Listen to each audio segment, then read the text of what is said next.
Hi, it's Ariel, and today's video is about monsters.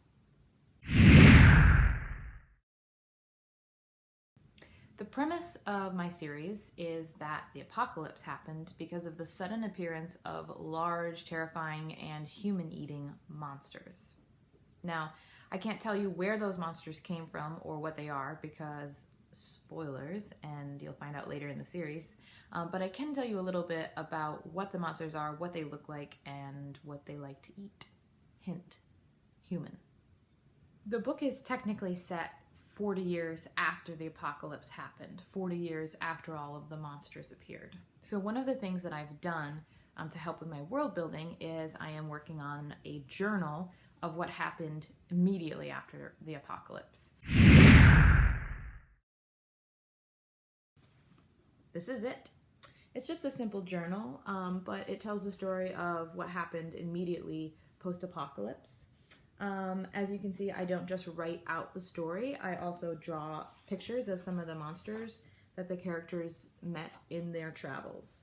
Not all of these monsters will appear in the actual book series, but some of them will.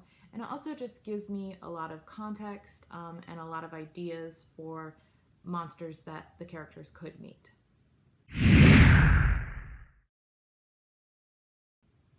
The first monster I ever conceived was a Nagi. A Nagi is essentially a giant octopus, except with 12 tentacles instead of 8 arms. Very Cthulhu-esque. Has a lot of teeth, covered in slime that could make you go numb or possibly paralyze you. Nagis are very big. Think the size of a barn.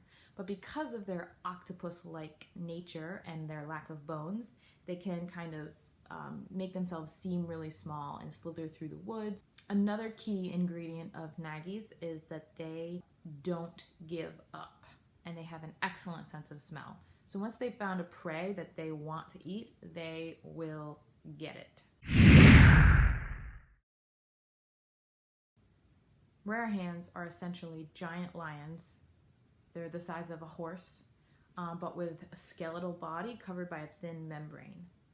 They have giant teeth and run in packs, usually of around 9 to 15, although there have been a few isolated cases of larger groups. Rarehand prefer to move in wide open plains.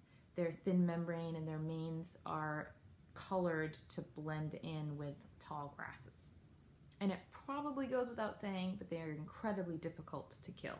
If you find yourself in a situation where you think you might have to fight Rarehand, definitely bring friends. The third monster I'm going to tell you about is called a KOVER. A KOVER is essentially a giant slug. Like slugs, they are covered in slime, but unlike slugs, their slime has a paralyzing liquid inside of it, so if you touch it, even a tiny bit, it can paralyze you for hours. KOVERs are slow, so you can run away from them, but their hearing is as good as a bat's hearing. So if you are anywhere within several mile radius of them, they know that you're there. The other fun part of a KOVER is that they have quills on the back, like a porcupine. But porcupine can't actually shoot the quills. KOVERs can, and those quills are, again, filled with the slime. That's all I'm going to say about monsters today. If you want to get more monsters, there's a few ways you can do it. One, you can buy the book when it comes out. Two, you can follow me on Instagram. I like to post sort of short, easy sketches there. And then finally, you can always follow me on Patreon and get regular monthly access to whatever monster I happen to be working on that month. Thanks for watching, and watch out for monsters.